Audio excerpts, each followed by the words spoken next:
So Matt Hogan, our CIO, he has this saying like vaults are like ETF 2.0. Right? It's like the next financial wrapper, right?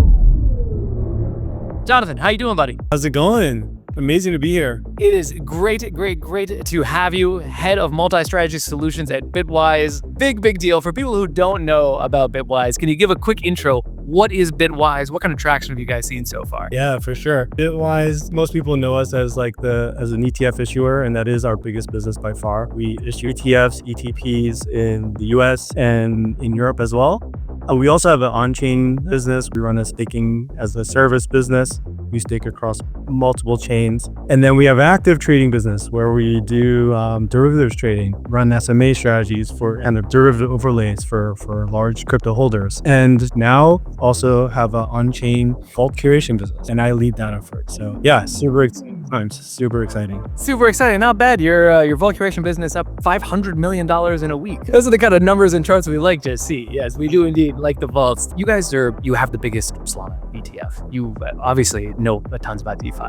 What kind of made this like the interesting opportunity to really jump in with both feet? What got you guys excited about this opportunity? Yeah, for sure. I mean, like I kind of touched on it, like it's the people involved, right? Like Bitwise, we're in a privileged position where a lot of people are excited to work with us, and we're excited to work with a lot of people. But it's when you've got a compelling product, right, with a product that users are really excited about, interested in, and you're working with strong partners, and we're all pushing in the same direction. Like that's like the best type of situation that you can have, right? What's so interesting about like you and the Bitwise team is you sit in a very unique place, right?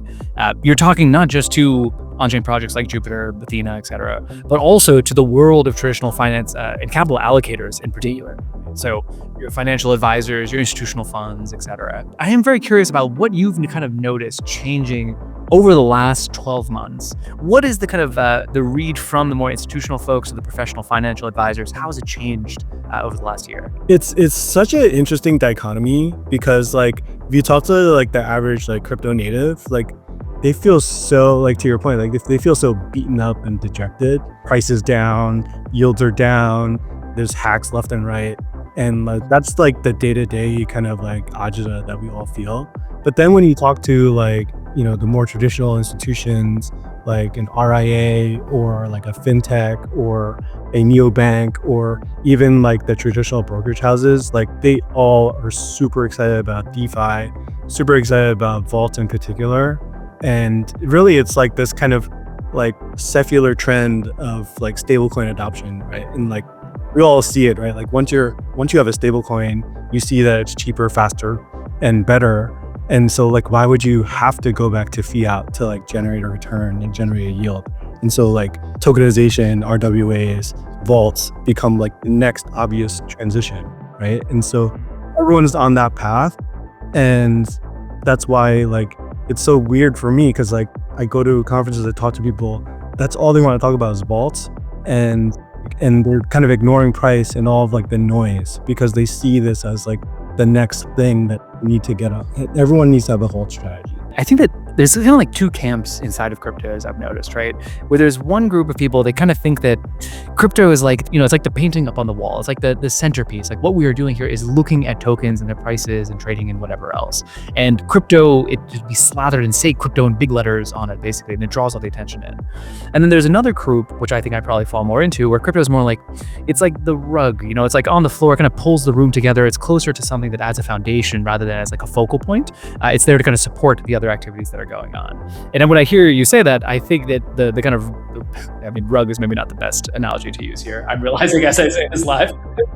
Yeah. Carpet. Let's use carpet. The carpet team is kind of winning here, right? Like it does seem like the utility of it drives, and that's why I think looking at stablecoin liquidity on chain is the best possible leading indicator of like what else is going to be coming here. Maybe for folks who aren't as experienced or haven't seen it as much, what is a DeFi vault and why is it so exciting? I think it's funny, like so Matt Hogan, our CIO, he has this saying like vaults are like ETF 2.0, right? It's like the next financial wrapper, right? And it's so true, right? It's the most like efficient delivery mechanism for any type of strategy or exposure that you want to have as a user. And it's more transparent, it's globally accessible. And so everyone's looking at this as like a technology for delivering a strategy. Like today, the biggest like vault activity is lending, right? And that's makes sense because it's the lowest hanging fruit. But even if you look at TradFi, like fixed income lending is the biggest portion of the market, of capital markets. So that'll always be the case. But you can have like systematic strategies, you can have index funds, all delivered within a vault. And why not, right? It's just a way more efficient way to do it. So that's why everyone's like so excited about it. Well, I mean, as the head of multi-strategy at Bitwise, what kind of strategies do you think are up next and are going to start to scale? Certainly the borrow lend markets have already scaled to many billions and hopefully many hundreds of billions in the near future. Are there other particular strategies or players that you see that are particularly interested in vaults that people should keep an eye on? Yeah, I mean, I think it runs the gamut. Like for us, just understanding that the typical vault depositor at the moment is still super focused on stablecoin yields, delta neutrality, right? Things like that, low drawdowns. So we'll continue to focus in that area and see what other types of alpha strategies that we can deliver there. But I do think that like over time, that type of investor base will broaden, and we'll start to see like maybe it's a trend following strategy, maybe it's an index strategy, maybe like some sort of automatic rebalancing. Those types of things I think will start to come on the back end and maybe become like the next kind of trend within vaults. But for now, obviously everyone's focused on like yield and market neutral type stuff, which is where we'll focus as well for now. How do you think about like the transparency and accountability on funds? It's one thing that gets me a little bit nervous, where in the traditional world, as I understand it, you'll know this better than I do, but oftentimes like the fund kind of administrator and the person who's kind of like actually creating the NAV are two separate people, right? Because like you have different incentives if you're actually running the strategy versus reporting on how much money you have left over here.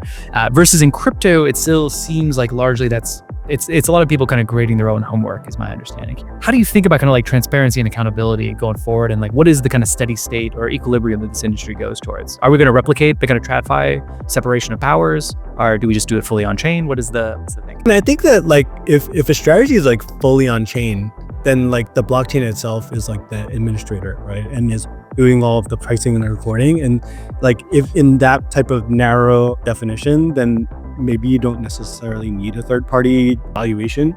As you become more and more off-chain, then you need that kind of attestation, that third-party check to make sure that assets are there, that they're valued correctly.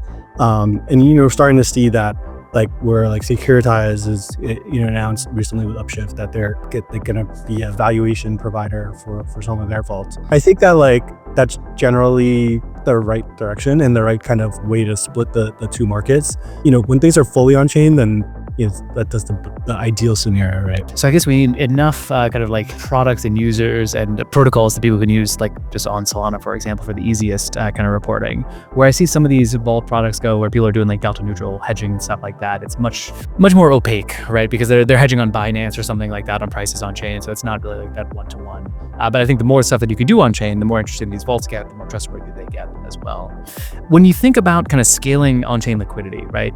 On Solana today, I forget the exact number, but it's somewhere in the $5 to $10 billion range, probably closer to 10 than it is 5. It's objectively a lot of money, but it's also like basically nothing relative to like traditional markets. What do you think is the kind of roadmap for scaling on-chain liquidity up, 10x from here? I think a lot of that is coming, right? It kind of alluded to essentially every single company that is adopting stablecoins is coming more and more on chain, right? And I think that has a lot of benefits, right? Obviously more liquidity, but also a new kind of investor class, a new class of users that may have different types of risk preferences, time horizon preferences, and things of that nature that will help kind of broaden the ecosystem of kind of DeFi activity and stablecoin activity. And that'll foster I would say, most likely a healthier and more stable ecosystem where you don't have like drastic inflows, outflows, stabler yields. So just general adoption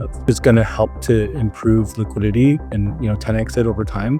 Obviously, I think you touched on when you're going through your news, right? Regulatory clarity is going to help supercharge. They're already seeing a lot of adoption, right? But that clarity is just going to supercharge and accelerate that. So, and then I think last is probably the idea of tokenization, RWA is coming on chain, and bringing a different types of exposure, so we're not so circular in terms of like crypto markets, and so like all of those together, I think will help to drive on-chain liquidity adoption into the future.